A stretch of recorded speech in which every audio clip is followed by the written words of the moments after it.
of the human brain. But understanding how you can store this data in crystals is something that they understood by understanding DNA. We have DNA crystals. We understand DNA contains so much information that make up us. Plain and simple, massive amounts of information. Crystal form, crystals, DNA crystals is a big thing that they have, so many different fields dedicated to this fact. So it says here, scientists achieve the first stable, and I don't like this, simulations of DNA crystals, which is crazy. I'm just going to read this part here. It says, since the birth of structural biology, X-ray crystallology has been the most widely used technique to determine the three-dimensional structure of biomolecules. The chemical compounds found in living organisms. In this regard, knowledge of the interactions between the biomolecules with their crystal environment and the molecular forces that stabilize the crystals would serve to optimize this technique. And understand if they are simulating or creating some kind of synthetic crystalline DNA, crystal DNA. I mean, they are basically fabricating the structure for the creation of the human body. It's cloning, basically. It's amazing. But if you're doing that, we're talking about not just cloning, but creating somebody with that DNA pattern, with that information. Basically, since, your DNA is containing all information from your past and from just the makeup of life, which is another thing that, not to jump off track, but you got to think about that. How the hell, and this is how you got to really look at stuff sometimes. One, we're passing down information. The fact that your child learns how to walk, that's DNA information passed down. The fact that your child knows how to talk later on and everything that it learns how to do is passed down through DNA. It's programming passed down. The crazy part about the past life being wiped, what is that? What is that process? That everything is wiped except for the basic, components for the operating system. So you got to look at it in terms of a computer system. If you go ahead and factory reset your computer, everything is going to be gone unless you click that option to keep everything. But everything is going to be gone. What's going to be left is the OS and the stuff that came with the OS to run a computer. But all that data and pictures and all that stuff, gone, plain and simple. So you got to think about that with DNA and passing down that information. And we pass it down. It's just the basic building blocks for us. And we keep the stuff about, walking and talking and everything like that. The knowledge we don't. And that shows you that there's this connection, a separate connection from just DNA and, and consciousness. It's different. Consciousness is what is you. It's what you take with you. This, DNA and walking and talking and mechanics of the body, it's a different program.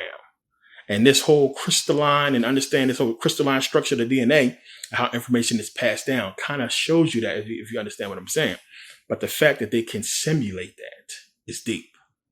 It's crazy that they can basically go ahead and take the information needed to go ahead and build the body.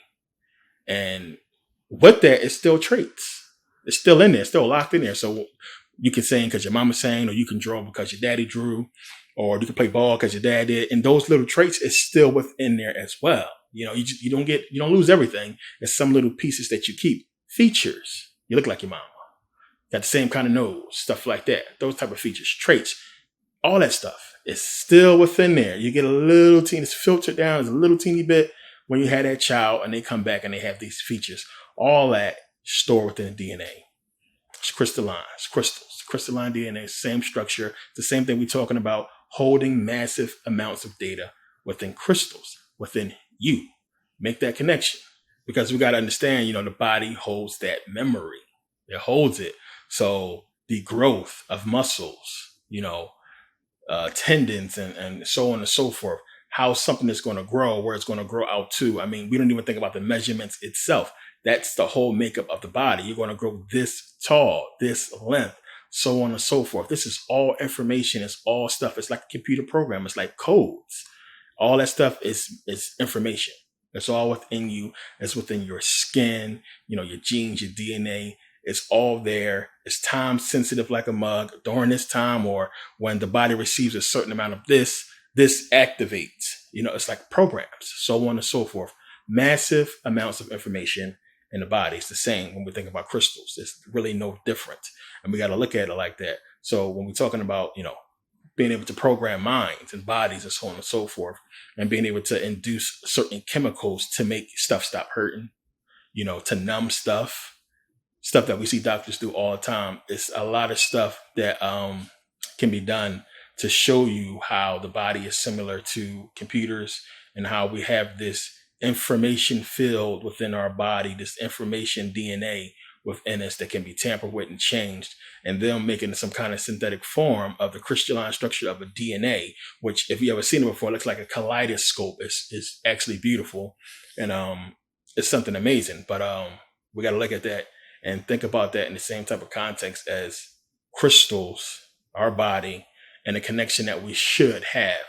Forget what the article was talking about. This is a connection that should exist, since we talk about stuff that exists within us. So the Earth's crust that we walk on is basically made up of crystals and rocks with electrical producing properties.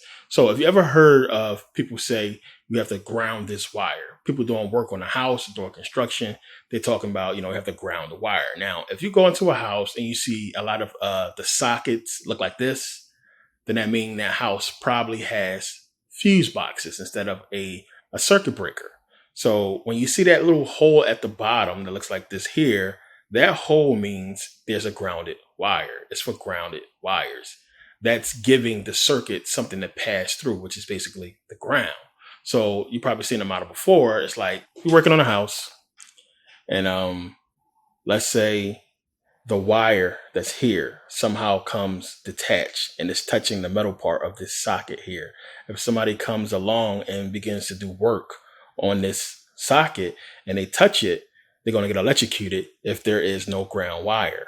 You know what I'm saying? You understand? So there's no way for the signal to be relayed to the circuit breaker or the fuse box to cut off so the person doesn't get electrocuted. Circuit breaker only, because the fuse box, mostly they don't do that. They have to take fuses. So basically, if somebody comes now with the wire being exposed and touching the metal base of this, they come and touch it, they're going to get electrocuted.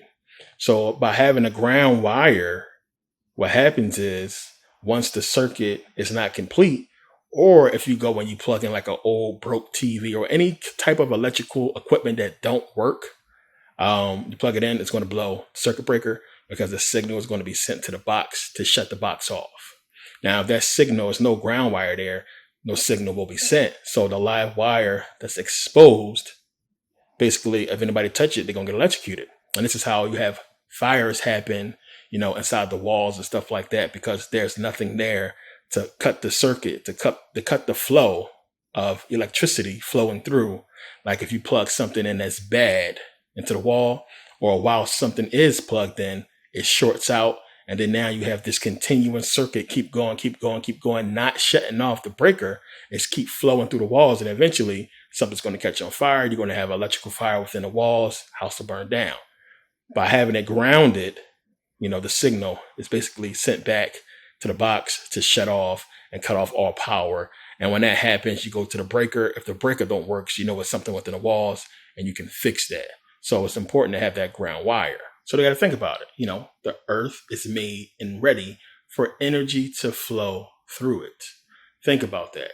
We all walking on this earth. You have energy flowing through it. It's made for energy to flow through it. And if you think, if we had control over our energy and how everything is connected to the earth in some way, shape, or form, and we're walking, we're touching the ground, there is this connection. It's one of the reasons why a lot of these hippies, a lot of these earthers talk about, walking around with your shoes off in the grass and everything like that, being connected to the earth. It's a lot of stuff that sounds real crazy and spooky when you talk about crystals having powers and so on and so forth. People talking about barefoot in the grass. A lot of people won't get it. They won't understand it and make that connection because it requires a lot of information. But it's truth to it. But if you think about if you can control that energy, how we could communicate differently with each other, with animals, with trees, with so on and so forth, by having this energy connection with the earth itself, and understanding as well, you have energy just out there. When we talk about Tesla and wireless energy and everything like that, it's out there. The earth the atmosphere, everything, this whole system we live in is set and ready for our energy to be connected to it. So when we're talking about this connection that we're supposed to have, we've lost that connection. It's basically gone. It's a connection that we once had. It's the connection that the ancient Egyptians was talking about getting back. And just thinking about being locked in and tapped in to being connected to everything, to all of a sudden, you're out. And you're like, woo, trying to figure out what the hell happened and get this connection back and understand, how you was tapped into this energy flow that seems to be put here and was, available to us, but we lost the knowledge of how to really tap into it. Now, I talked about this before about how the pineal gland as well has crystals. And it says here, the pineal gland, crystal transducer with scientific basis. It is located in the hidden center of the brain. It is pine cone shaped and no bigger than a raisin. Incredibly, it is actually bioluminescent, meaning it glows. So glows within the darkness of the brain as if lit by a tiny light bulb, and has also been found to be sensitive to light. Interestingly enough, the anatomy of the pineal gland actually consists of a lens, cornea, and retina. I talked about this before, just like our eyeballs. Also, according to scientist Dr. Graham Blackwell, a large number of small crystals have been found in the gland called calcite microcrystals. They bear a striking resemblance to the calcite crystals in the inner ear that we was talking about before. Makes sense. That have been shown to exhibit the qualities of an electric field known as piezoelectricity, which we talked about. If the pineal gland crystals exhibit the same qualities, then this would provide a means whereby an external electromagnetic field might directly influence the brain. Since we have one that influences the heart, it would make sense. It says here, at close magnification, the calcite microcrystals are visible on the actual gland. Therefore, it is probably not surprising why over centuries of human history, esoteric groups consider the pineal gland, or all-seeing eye, to be our built-in wireless transmitter, enabling us to connect to higher frequencies in spiritual worlds. You can see representations of this pine cone-shaped gland in the form of a pine cone across Europe and Egypt. The Vatican built the court of the pine cone, which is adorned with a large pine cone in front of its entrance. It is also found on the staff of the Pope and the Egyptian god Osiris, where the Pope, of course, got it from. Crystals everywhere. I remember you had the whole story about the little girl that cried. Crystals. This is something that we see. It's something that when people talk about this connection, and the reason why I have to give it to you like this is, as I said before, you got to have the facts. You got to be able to really talk about and show people this connection with crystals, because a lot of people are just not going to understand it. A lot of people look at it as a fad, but it's more to it that people need to understand, instead of just walking up to people all crazy and saying, these crystals are going to give me powers. Now, a lot of people don't understand about every single mineral is found within our body. Plain and simple. A lot of people don't think about stuff and look at charts. The stuff that makes up everything that we see is found within our body. Plain and simple. And you got to think about that. I mean, we're talking about atoms, which everything is made of atoms. And the elements that make up everything that we see is made up of different amounts of atoms. So it don't matter what it is. It's made up of different amounts of atoms, which everything at its basis is made up of atoms. So it's just because this, microphone or this camera or what have you, whatever it may be, has different amounts of hydrogen atoms put together in different ways and forms to make, give it its makeup, it's still at its core made up of, atoms, which we all have. So, I mean, even trees, you got the basic, 6 elements for trees can be found in us. You have carbon, hydrogen, oxygen, nitrogen, sulfur, phosphorus, make up trees. All this stuff can be found. We can find all this stuff within us. All this stuff exists. It's out there. And a lot of people just not going to make that connection or look at the world and see how all this stuff is basically the same. All this stuff comes from elements. We are the energy that make up these elements. We are producing what we see. This stuff comes from us. It's within us. So they got to think about, anything that is not found, on this planet, we would consider alien. It's not from here. We can't find its chemical makeup within, what we know to exist as far as elements. So therefore it's alien. So anything that would come here that we will find as not being categorized or put on the periodic tables, that's how they will look at it. But for the most part, we can look at every single thing and see not only is it within us, but it's out there. And we know we can find it. We know what it is. So you have scientists basically find it's meteor with crystals in it that basically contain the entire makeup of us, within the crystal. Now it says, a step closer to finding aliens, building blocks of life are found in two 4.5 billion year old meteorites that fell to Earth 2 decades ago.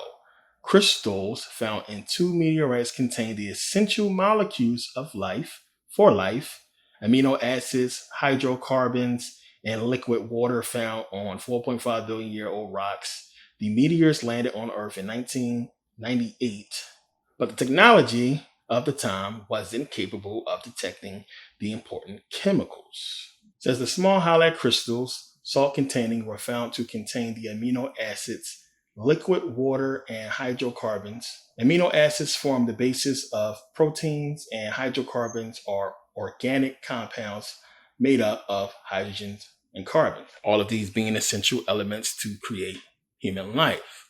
So if you have, when you think about it, out there in space floating, the elements that make up not just us, but the planet, that should tell you what? It could possibly be life out there. Only thing that's missing is the energy and the knowledge to put together these elements into the amounts needed to create the makeup of anything that we see here. It's just that simple. See, it's hard for people to grasp because a lot of people are still thinking about in terms of, stuff's just happening. Like the reason why we got to look at us is because we are seriously complex. I mean, it just don't get no more complex. You can look at a lot of stuff you can look at and say, okay, well, I can see how that could have happened and came together to form certain things. The only thing I say that about is rocks. Plain and simple. It's rocks. That's the only thing to me that possibly can't be a coincidence. That can be a coincidence. It's rocks because it is what it is. But when you think about trees, when you think about, humans and animals, I mean, we talk about complexity. There is intelligence in that design. Something had to have a knowledge to understand, to put this stuff together and to have it function and work the way that it's working. When you understand this stuff, there's a creator. And that's how you got to look at it. I mean, the human body, the woman's body, it had to be coded with the information to recreate itself. That's just sophistication. That is knowledge. That is something that's just can't be an accident. It's too complex.